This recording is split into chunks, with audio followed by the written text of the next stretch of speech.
A continuación, disfunciones sexuales.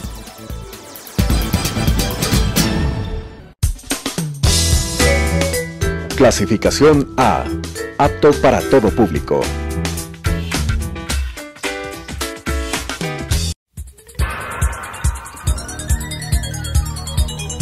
Las opiniones vertidas en este espacio por la producción y dirección del programa son de exclusiva responsabilidad de sus autores y de quienes intervienen en ellos.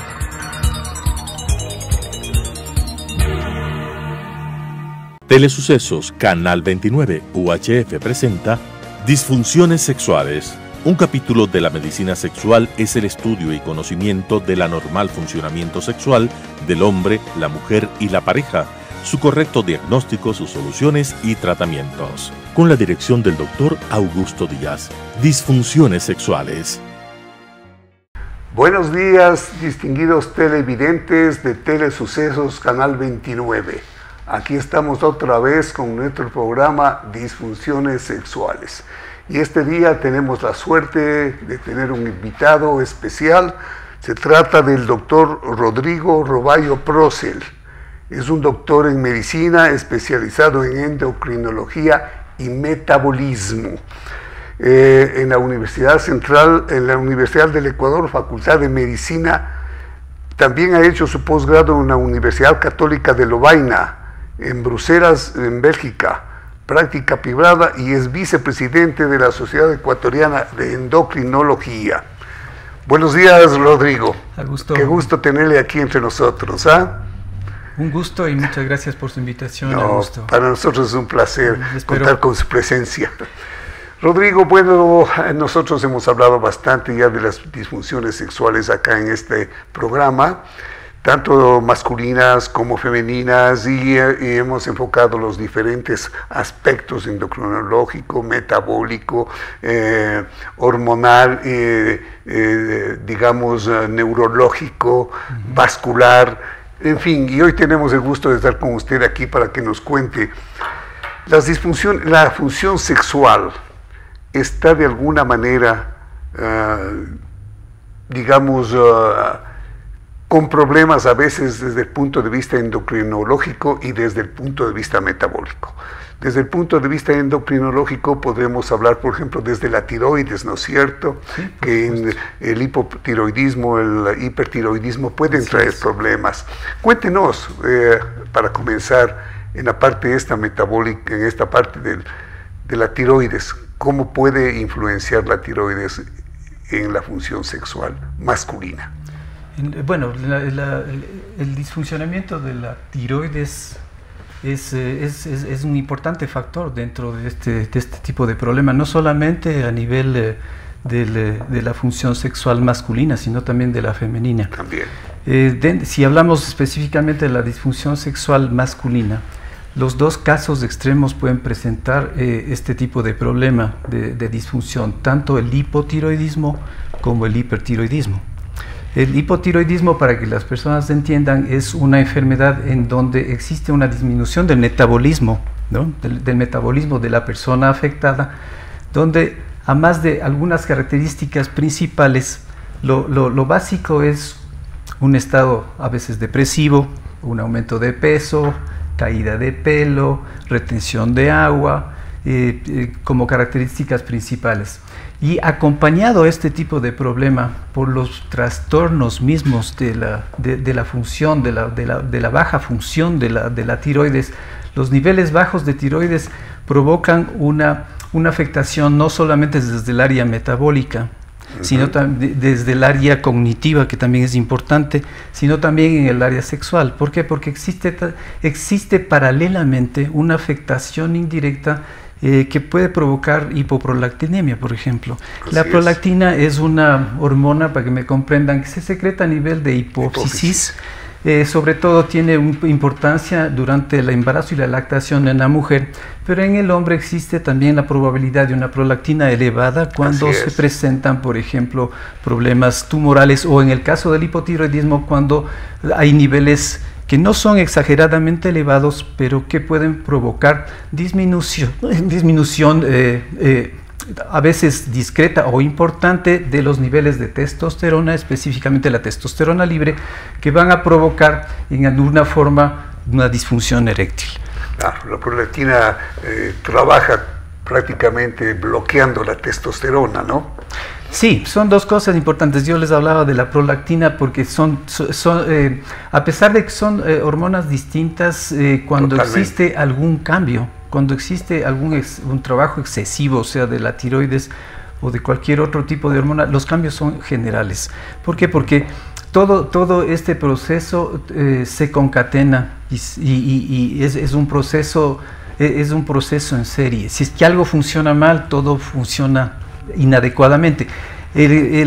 Cuando existe el problema de hipotiroidismo, existe un estado depresivo concomitante cuando todavía no es tratado el paciente. Y ese estado depresivo puede traducirse igualmente de alguna manera o complicar un poco más el problema de disfunción sexual. Así es. Esto también está directamente relacionado con la edad del paciente. En la edad del paciente sí, porque si nosotros ya observamos la epidemiología de la disfunción eréctil, vamos a ver que conforme se avanza en edad, existe una mayor probabilidad de disfunción eréctil, es decir, pacientes de 50 a 60 años tienen una probabilidad de entre el 35 y 40% de disfunción eréctil que puede provocarse o complicarse con la presencia de este problema. Tanto el hipo como el hipertiroidismo, para que me comprendan también la audiencia, es un proceso en cambio de aceleración del metabolismo. Imagínense en un carro a 200 kilómetros por hora en bajada sin frenos. Eso es más o menos exactamente el hipertiroidismo. El hipertiroidismo. El hipotiroidismo, es en lo cambio, contrario. es todo lo contrario. Aceleramos el carro a todo, pero no da más de 30 kilómetros por hora. Este tipo de disfunción eréctil, cuando se presenta en los trastornos de hipotiroidismo, puede ser solucionado en el hipotiroidismo con la suplementación de hormona tiroidea, la levotiroxina, y en el caso del hipertiroidismo, pues con el bloqueo para el tratamiento, para que los niveles hormonales tiroideos en los dos casos se controlen adecuadamente. Se nivelen, digamos. Exactamente, sí. Muy bien. Indudablemente en la producción de la hipófisis está la prolactina. Ajá. La prolactina es muy importante para las mujeres en el periodo de lactancia, ¿no es cierto? Exactamente, sí. Y en el hombre también existe la prolactina, como usted lo dijo. Y cuando está elevada, indudablemente hay un bloqueo de la testosterona y una caída de la función sexual. Exactamente, sí. Cuéntenos algo que es muy importante, y esto ya en el ámbito metabólico. Ahora hemos hablado del ámbito endocrinológico, o sea, de las hormonas. Ahora en el ámbito metabólico tenemos mucho que ver con la diabetes. Sí, de la diabetes, del síndrome metabólico, de la obesidad. Eso es importante y las dos van de la mano. Si es que una persona es obesa, sobre todo si es obesa, tiene una obesidad abdominal, que es el inicio de un proceso que se llama síndrome metabólico, en donde se acompaña de glucosas que no son muy elevadas, sobre todo por encima de 100 miligramos por decilitro. Tienen que tomar en cuenta que la normalidad de la glucosa para una persona que no tiene ningún problema está entre 70 y menos de 100 miligramos por decilitro en ayunas. Y cuando existe un problema, cuando aumentan estos niveles por encima de 100 y menos de 126, pues se diagnostica como una prediabetes. Sí, y 126 o más, entonces ya se cataloga al paciente como diabético. Les digo esto para que ustedes tengan presente esto.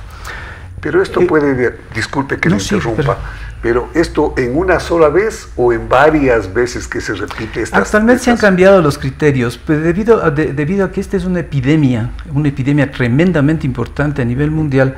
Lo que se toma en cuenta básicamente es la dosificación de la glucosa en ayunas de 126 al menos una vez o de 200 miligramos por decilitro después de comer a cualquier hora del día con sintomatología acompañante. ¿Y esto cuando se repite en forma, digamos, varias veces en un mes, en 2 meses, ¿no? Sí, y cuando se ven los factores de riesgo, ¿no? Los factores de riesgo, una mala alimentación, obesidad, como les decía yo, la obesidad abdominal, la barriga grande que se dice, en donde ese tipo de contexto da lugar a factores de riesgo como son la glucosa elevada provocada por resistencia a la insulina.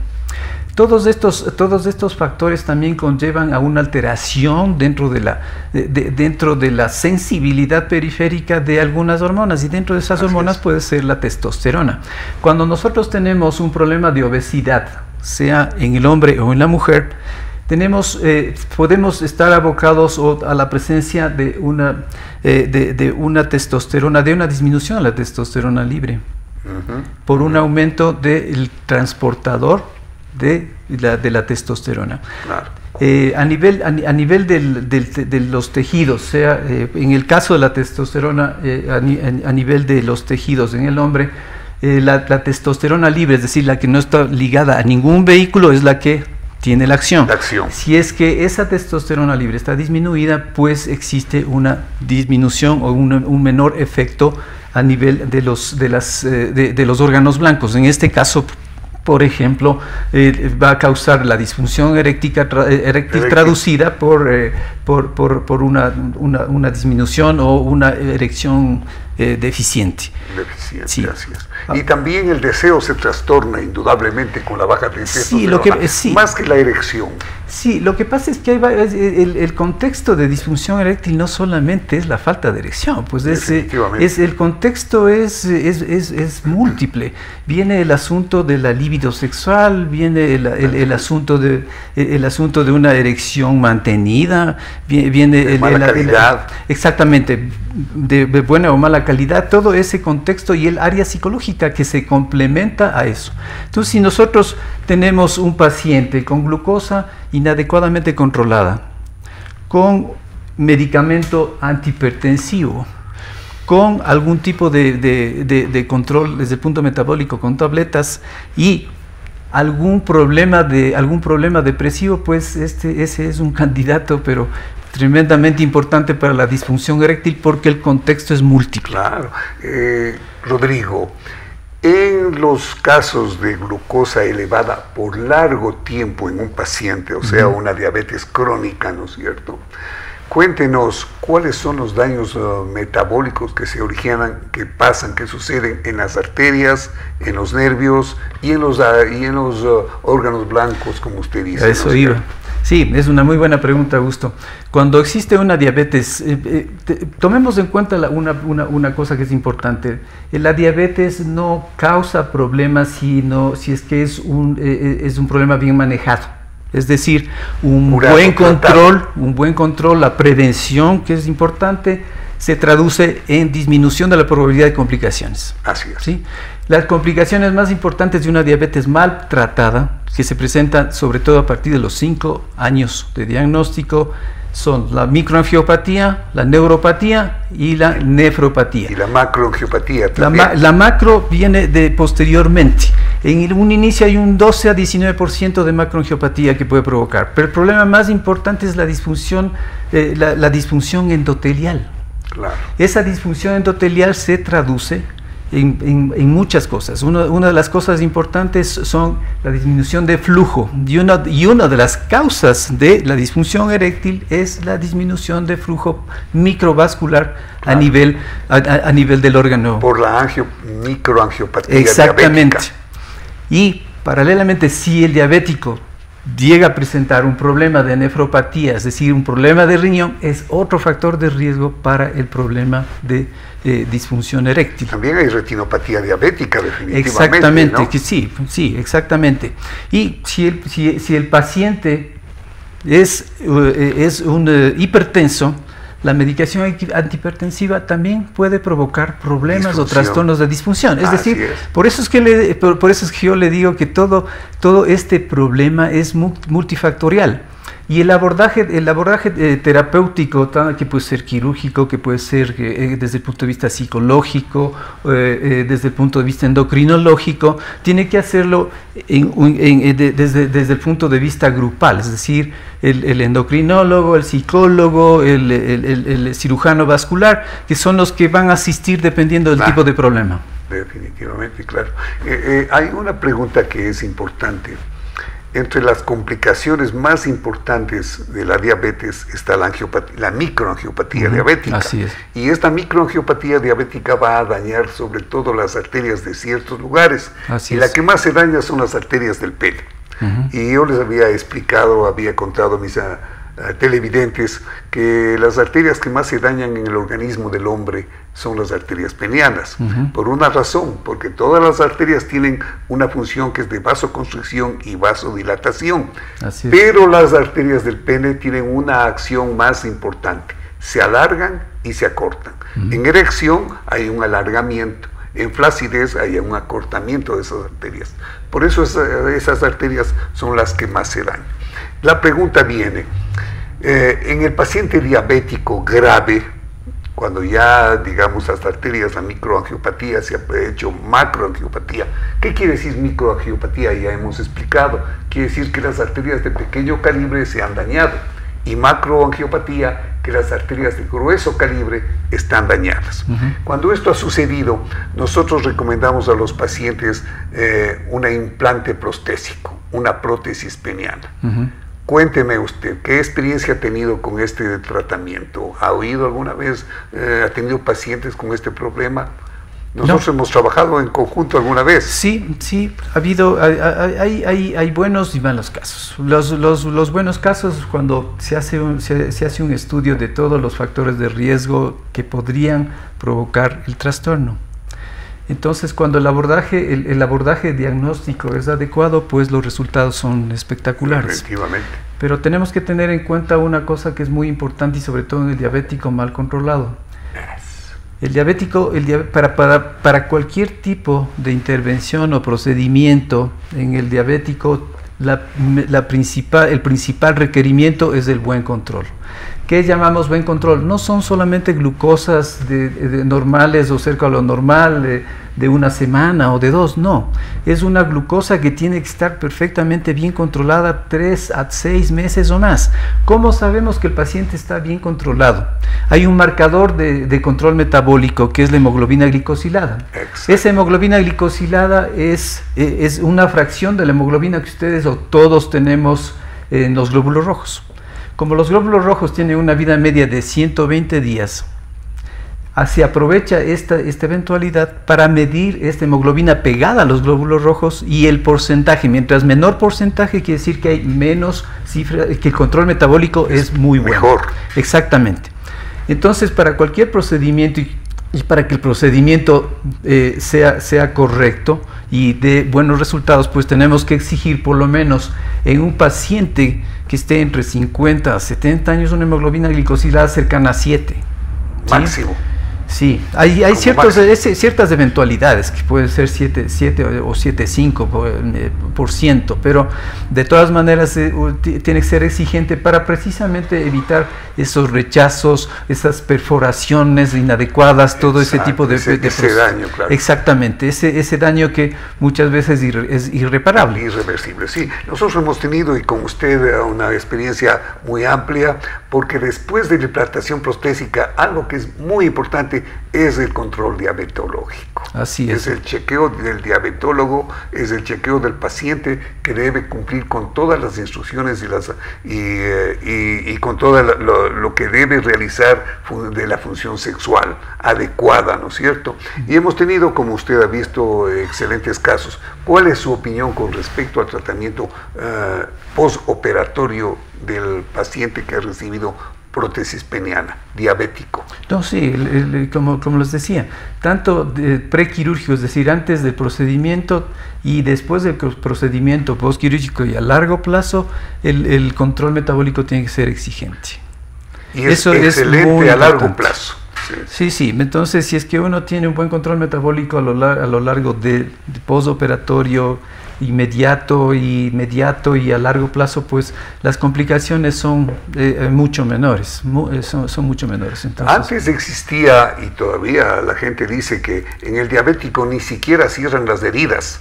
Esto no es una cosa muy cierta. Cuéntenos.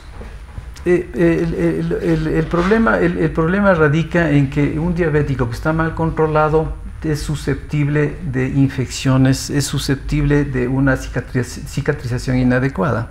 Esa cicatrización inadecuada es provocada precisamente por esos niveles elevados de glucosa. Cuando hay estos niveles elevados de glucosa, hay todo un proceso inmunológico, tisular, es decir, de tejido, que da lugar a una regeneración o una cicatrización inadecuadas.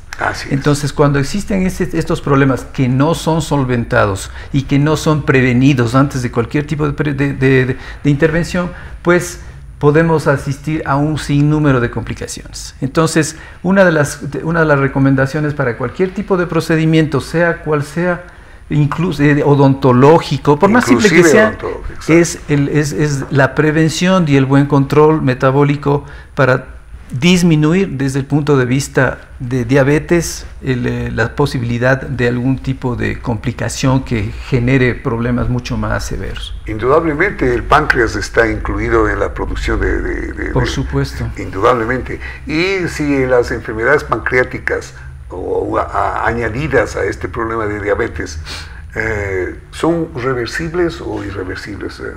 Depende. El problema digamos, no el problema, sino el papel del páncreas en la diabetes es muy importante desde un principio. Desde el comienzo. Sí. En un principio lo que hace el páncreas es generar mucha cantidad de insulina frente a cantidades exageradas de glucosa provocadas por una alimentación inadecuada. Exactamente. Entonces imagínese una fábrica que trabaja 24 horas del día con una sobrecarga terrible y que no se da el mantenimiento adecuado. En poco tiempo esa fábrica se destruye y se ve incapacitada de solventar, se ve la incapacidad de controlar la glucosa, pues, de las cifras de azúcar en la sangre, para que me comprendan bien. Exacto. Y poco a poco viene el problema de la insuficiencia de producción de la insulina, que es la que controla. Entonces, esa insuficiencia de insulina puede ser controlada con medicación en un inicio para disminuir la toxicidad que provoca esa glucosa, y si no es suficiente, pues desde el inicio de la insulina, de la terapia con insulina. Una de las cosas que tienen que tomar en cuenta para aquellas personas que son diabéticas o que tienen familiares con diabetes, no tengan miedo a la insulina. Aprovecho esto para que sepan, la insulina es uno de los medicamentos más versátiles, más buenos en el asunto de prevención y de control para evitar precisamente esas complicaciones que son irreversibles. Como habíamos hablado, problemas de riñón, problemas de visión provocadas por una retinopatía, como usted decía, por un control inadecuado de la diabetes, y lógicamente los problemas de disfunción eréctil que se ven complicadas precisamente por este tipo de complicaciones que podrían ser solventadas con un buen régimen alimentario, con un ejercicio diario y con la medicación y el seguimiento del médico, pues, del especialista, claro, o del médico que esté de cabeceras. Eso es lo importante. Sí. Rodrigo, quiero agradecerle su presencia acá en este programa nuestro. Como habíamos comentado antes de ingresar al set, pues el problema es importante, el problema es muy amplio. Hoy hemos hablado de la disfunción sexual masculina. Tal vez usted me dará algún día la oportunidad de volver a conversar sobre las disfunciones sexuales femeninas y también sus problemas endocrinológicos que existen y metabólicos importantes. Me gustó, muchísimas gracias, un placer el haber podido conversar con usted y igualmente a los televidentes, gracias por su atención. Muchas gracias, será hasta la próxima semana, que tengan un feliz fin de semana. Gracias, distinguidos televidentes. Las opiniones vertidas en este espacio por la producción y dirección del programa son de exclusiva responsabilidad de sus autores y de quienes intervienen en ellos.